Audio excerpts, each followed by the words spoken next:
Bem-vindas e bem-vindos ao Percursos Pedagógicos, um programa que discute e apresenta as boas práticas da educação e do currículo santista. Hoje vamos falar sobre resolução de problemas e aprendizagem matemática. E temos no estúdio a presença de duas educadoras. Maísa de Souza Nascimento, que é professora de matemática na Unidade Municipal de Educação, e irmão José Genésio. Formada em administração de empresas, com ênfase em finanças, é licenciada e pós-graduada em educação matemática. E temos também a Márcia Al-Alan, professora da Rede Municipal de Santos, com 35 anos de experiência em sala de aula. Pós-graduada em educação matemática, ela forma professores desde 2008 e já participou de programas de educação do governo federal. No decorrer da nossa conversa, contaremos também com a participação de Lília Marciano em entrevista gravada. Lília é pedagoga e mestre em educação matemática. É assessora e formadora de professores em educação matemática em instituições públicas e privadas. Atua na formação de equipes, estruturação curricular e produção de materiais didáticos. Muito obrigada pela presença de vocês, meninas. É um prazer. Prazer é nosso. Ensinar matemática vai muito além dos números. O professor precisa planejar suas aulas pensando na melhor estratégia para os estudantes aprenderem. E sabe o que pode ajudar tudo isso? Jogos, brincadeiras e desafios. Márcia, a forma de ensinar matemática hoje, ela tá diferente? A gente já evoluiu bastante nisso, né? E a mudança não é no conteúdo, mas é na forma de trabalhar esse conteúdo, né? Tanto que o nosso tema resolução de problemas, matemática surgiu de problemas. Tudo que a gente tem na matemática foi de uma problemática que a civilização teve e teve que resolver. E o que hoje o estudo da educação matemática faz é nos trazer de novo para essa investigação. Como resolver esse problema? Só existe uma forma? Hoje nós sabemos, por exemplo, que existem várias formas de você chegar no mesmo resultado. E antigamente a gente tinha as coisas muito delimitadas. O professor dizia, resolve assim, e a gente repetia. Hoje é o contrário. Como a gente poderia resolver isso? Isso pode ser um início de uma aula. E precisa que o aluno se sinta parte dessa resolução. A gente deixa de ter uma sistematização, uma lista de problemas, para trazer um problema onde ele faça parte, onde a interação, cada um vai contribuindo com o que conhece, com as maneiras de resolver. Não existe mais só um jeito certo, né? Eu fiz desse jeito, professora, tudo bem? A gente precisa chegar na resolução, mas não de uma maneira, no mesmo caminho todos, né? Então, o papel hoje do professor de matemática, ele vai muito além dos problemas, né? Digamos assim, da resolução, que é o que vocês estão falando. Ele acolhe, ele une, ele faz do aluno também um protagonista, seja ele com habilidade para matemática ou não. Exatamente. Eu acho que a gente teve uma história em que o professor de matemática exigia as respostas corretas e, principalmente, uma técnica para se chegar a isso. Hoje, a gente quer desconstruir isso, né? E a gente quer justamente trabalhar com o aluno. Se ele errou, e acontece, e quando não erra, a aula fica esvaziada. Uma aula de resolução de problemas em que todo mundo acerta é porque você não deu um desafio apropriado para aqueles alunos. Porque tem que ter um desafio. Você não pode... Não é um problema quando você lança a situação e todo mundo já sai com a resposta. Não houve desafio. E também não é adequado quando você lança um desafio muito acima do que eles estão preparados. Então, essa dosagem é um aprendizado para nós também. Vamos agora assistir ao depoimento da Lilian sobre o papel da matemática na formação de indivíduos que podem mudar a forma de resolver problemas na sociedade. Vamos lá? Bom, a matemática tem um papel fundamental na formação dos sujeitos. Agora, a gente precisa pensar, né, para não termos uma visão apenas utilitária, no sentido de que o ensino da matemática está a serviço apenas de uma visão tecnicista do desenvolvimento social. Ele está também, toda a sociedade precisa ter cidadãos bem informados na matemática, porque a matemática é uma referência e a base para o desenvolvimento tecnológico das sociedades. Mas a gente também precisa pensar na formação dos indivíduos, em bons indivíduos que convivam nessa sociedade para produzir coisas boas para o desenvolvimento social. Então, olhar para a matemática como conhecimento e a matemática como funcionamento social são dois aspectos relevantes, tanto para o desenvolvimento pessoal dos sujeitos e das sociedades, como para que essas ferramentas possam se disponibilizar para que ele atue socialmente futuramente.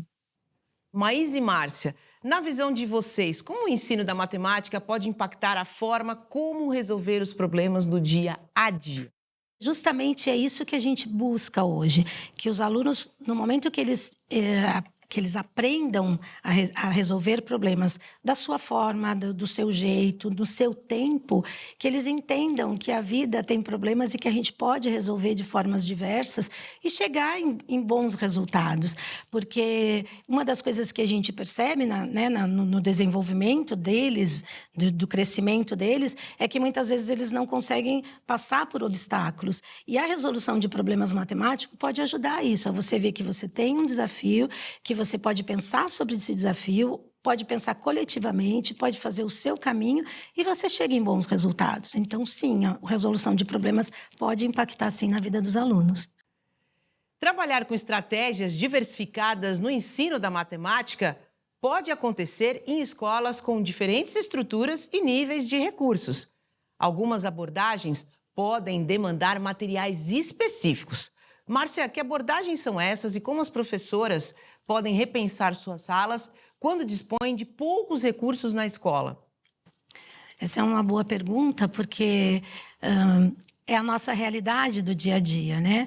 Hoje a gente tem disponível recursos tecnológicos, aqui nas escolas de Santos a gente tem, mas o recurso tecnológico também demanda, né, algumas estruturas que às vezes não estão disponíveis. Então a gente precisa ter outras, né, plano B, C, para a gente conseguir trabalhar de uma forma diferenciada. Hoje a gente pede muito que as aulas não sejam expositivas, 100% expositivas. É claro que em alguns momentos você precisa fazer uma exposição, mas que sejam aulas em que eles se reúnam em duplas, em grupos, para poderem discutir. É claro que lançar mão de jogos é muito bom. Nós temos as nossas telas interativas, então a gente pode lançar mão de alguns sites que fazem simulações, e isso a gente tem usado. E é claro que todos esses recursos só fazem, né, só aumentam a nossa qualidade da aula. Porém, quando você não tem isso, a forma de abordagem do conteúdo também é uma estratégia diversificada. Uma coisa é você chegar na aula, por exemplo, eu vou dar uma experiência minha, e você chegar a ensinar sistemas de equações de primeiro grau. Então, você chega, mostra o que é o sistema, mostra os métodos de resolução, dá um exemplo e dá exercício. Essa é a estrutura de uma aula tradicional. Outra coisa é fazer o que eu faço há muitos anos, nos meus 8º anos, é escolher problemas que trabalham com a ideia do sistema, que é a ideia de dois valores desconhecidos. Por exemplo, um muito comum que tem esses combos de fast food, que você tem a bebida e tem o sanduíche. Então, você dá mais de uma situação, você comprou 2 sanduíches e uma bebida, deu tantos reais, você comprou um sanduíche e 2 bebidas, deu outro valor, e eles vão tentando, por estratégias pessoais, encontrar os valores do sanduíche e da bebida. Então, eles chegam em resoluções sem saber resolver pelo método da substituição, da adição, do que for. Quando eu apresento o sistema, já é uma situação que eles estão compreendendo de onde saiu. E essa é uma das abordagens da resolução de problemas hoje em dia. É você partir de um problema e chegar no conteúdo. Agora vamos assistir ao depoimento da Lilian sobre a importância da formação de professores. Ela aponta caminhos e estratégias para o desenvolvimento desses profissionais. Vamos lá? Eu acho que nós vivemos hoje um dilema importante.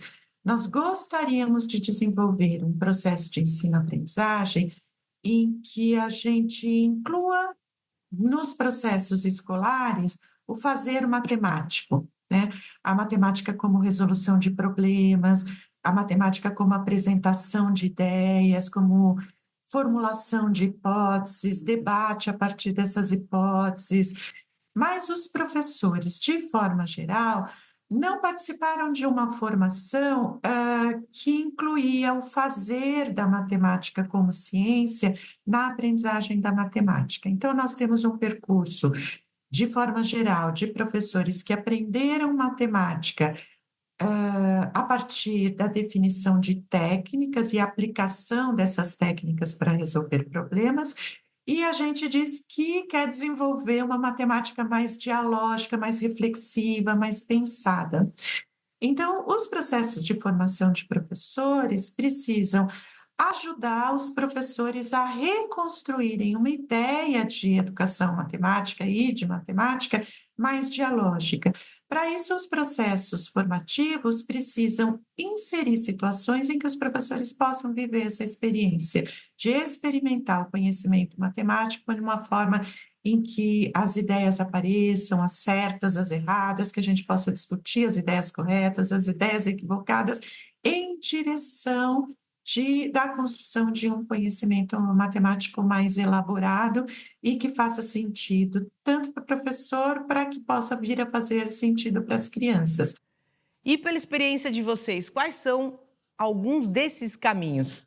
Então, a gente tem já uma experiência aqui na Rede de Santos de formação de professores e que envolve desde do Fundamental 1, Fundamental 2 e que parte justamente dessa parte mais metodológica, né? Que nós temos que entender, assim como a Lilian comenta, que os professores nossos atuais tiveram essa experiência com os professores deles de matemática de uma forma diferente do que hoje se exige. Então, acho que tem que ter muita empatia com isso e entender que também os professores precisam passar por um processo de formação que muitas vezes nas suas formações iniciais não tiveram. E por isso a formação de professores é muito importante. Errar pode ser um dos melhores caminhos para aprender matemática.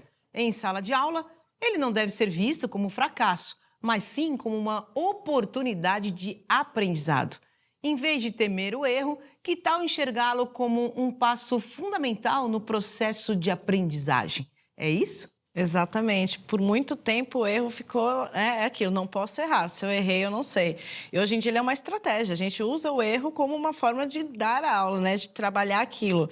Muitas vezes a gente coloca a resolução de 2, 3, 4 alunos ali na lousa e a gente vai discutindo, a gente vai trabalhando isso, né? E como a Márcia falou anteriormente, se não tem erro, tem alguma coisa estranha, né? Porque nem todo mundo pensa da mesma maneira. E hoje em dia existem estudos para isso, para a gente trabalhar sobre o erro e desmistificar o que a gente tinha antes daquele pavor do erro. Porque ver o erro e saber consertar esse erro é muito mais importante do que não errar. Vamos voltar para a vida, né? Quem de nós já não tropeçou, errou e refez, né, um caminho e cresceu com isso? Então, o aprendizado é assim, né? A ciência, para chegar nos resultados finais, ela parte de uma hipótese que muitas vezes no resultado final a hipótese foi totalmente desconstruída, porque houveram muitos erros, né, para se chegar numa vacina, e isso é ciência, matemática é ciência. Vamos ao último trecho da conversa com Lilian, agora sobre como o ensino de matemática pode ser repensado, que é justamente isso que a gente está conversando. O ensino da matemática, de regra geral, ainda é um ensino bastante conservador, né? Ele segue um modelo em que a tarefa da criança na escola é fazer exercícios, e a tarefa do professor é corrigir, não é? Buscar o erro, sumir com o erro, fazer com que ele desapareça. Então, o nosso desejo seria de levar para as escolas e para as crianças aquilo que a gente quer para a sociedade. Para que isso aconteça, uma das primeiras coisas é que o ensino da matemática se dê por meio da resolução de problemas. Por exemplo, a gente não está falando de um ensino em que o professor ensine a conta demais nos anos iniciais e a criança resolva problemas para aplicar a técnica. Porque na matemática como ciência não é assim que acontece, né? A gente tem um problema social para resolver e os matemáticos têm que buscar soluções para elas. Então, a ideia é de que desde muito pequenas as crianças tenham problemas para resolver sem que as técnicas tenham sido ensinadas. E que o debate coletivo em sala de aula, por meio das resoluções certas, buscando justificar e explicar por que elas estão certas, por meio das soluções equivocadas, procurando discutir qual é o erro, por que aquela estratégia não resolve aquele problema, e buscando sínteses e análises coletivas, a gente possa chegar às regras, numa integração entre a matemática formal e as ideias das crianças. Maísa, Márcia, justamente o que a gente está falando, né? Da formação de professores, o mesmo raciocínio que a Lilian tem. Essa é uma linha, né, que hoje a educação matemática traz. A gente que tem repensado, né, o ensino da matemática pela resolução de problemas, e acho que é necessário uma formação mais específica, sim, para os professores, para a gente ter resultados como a gente vê a Maísa relatando, né? Acho que é muito importante. E Maísa, nós estamos chegando ao fim do programa, mas temos de falar que você foi uma das finalistas do Prêmio Educador Santista com um trabalho impecável. Conta um pouquinho sobre ele. Meu orgulho, né? Que funcionou de uma maneira que eu nunca imaginava. É um trabalho, a gente chama de mãos na massa, escolhido pelos alunos. Um trabalho de empreendedorismo, onde a gente fazia na cozinha experimental da escola sequilhos. E aí os alunos participaram de toda a parte do projeto, desde o nome, da escolha do nome, preço de venda, como que a gente ia olhar o mercado, né? Quem era o nosso público para decidir o valor da venda. E era assim, você via a autonomia deles, a maneira como eles se organizavam em grupo, porque tinha várias demandas. Tinha demanda de produzir, demanda de vender, demanda de dar troco, porque alguns têm essa dificuldade, né? Porque são coisas do dia a dia, mas não é tão simples. Eles são alunos do 7º ano, então não são alunos tão grandes assim para ter essa autonomia, mas eles tinham. E eu fiquei muito feliz de participar, né, de ser uma das finalistas do Educador Santista por conta, por eles. Na verdade, foi por eles, porque realmente até a nossa conexão dentro da sala de aula, nas aulas, na aula comum, né, sem ser do projeto, mudou, né? Eles me viam de uma maneira diferente, eles viam a matéria de uma maneira diferente e tudo se tornou mais fácil. Eu acho que trabalhar por projetos, trabalhar com o que eles se identificam é muito grandioso. E uma pergunta final: que caminho vocês sugerem para encorajar professores que enfrentam dificuldades ao iniciar o trabalho com a resolução de problemas? Eu acho que o caminho é o estudo. É o estudo. Existem grupos de professores, existe muita gente produzindo material. Ainda em matemática, podíamos ter mais, né? Mas o caminho é estudar e trocar experiências. Que é o que eu sempre falei para a Márcia, desde quando eu comecei a participar da formação do Metas. Traz um gás para a gente. Então, esse estudo, trazer para a gente essas novas possibilidades, a troca com os colegas, porque você olha alguns problemas e fala, não é só comigo, né? Porque às vezes a gente fica assim, ai, meu Deus, só eu não consigo. Não é só comigo. E a gente junto consegue visualizar diferente, né? Então, é estudo, troca com os colegas, eu acho que é o fundamental. E para terminar o programa de uma forma diferente, totalmente fora do roteiro, eu peço a uma de vocês duas para criar um problema de resolução, e aí a gente pensa durante esse finalzinho. Então, vamos lá. Bora Não lá, é Mari? criação minha, certo? Nesse momento, eu tenho só... Peguei de uma formadora, que é a Luciana Arruda, e o problema é eu dou sempre para os alunos nos primeiros dias de aula.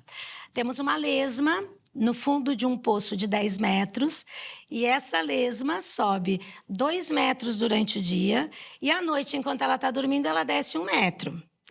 O poço tem 10 metros. Quantos dias ela leva para sair do poço? A matemática é uma disciplina muitas vezes vista como um desafio pelos estudantes. Mas ela pode se tornar muito mais acessível e interessante quando ensinada de forma criativa e envolvente, que é justamente isso que fizemos agora. E a resposta que não quer calar. Quantos metros, Márcia? Então, pela minha experiência, em todas as salas que eu fiz, inclusive com adultos, a resposta imediata são: se o poço tem 10 metros e ela sobe 2 metros de dia e desce 1 metro à noite, então, na verdade, ela sobe 1 metro. Então, são 10 dias que ela leva para sair do poço. Porém, né, Maísa? Porém. Se você pensar só como uma conta, daria 10 dias. A resposta não é 10 dias. A resposta, na verdade, é 9 dias. 9 Porque dias. no 9º dia ela está a 9 metros. Então, na verdade, durante o dia ela sobe 2 metros e vai embora. Ela não dorme para descer mais 1 metro. Então, ela leva 9 dias para sair do poço. Sensacional! E eu errei, claro! Chegamos ao fim do programa de hoje. Agradeço demais a presença nos estúdios das professoras Márcia Al-Alam e Maísa de Souza Nascimento. E também a contribuição de Lilian Marciano. Muito obrigada mesmo pela presença. Obrigada. Até o próximo Percursos Pedagógicos e eu espero você.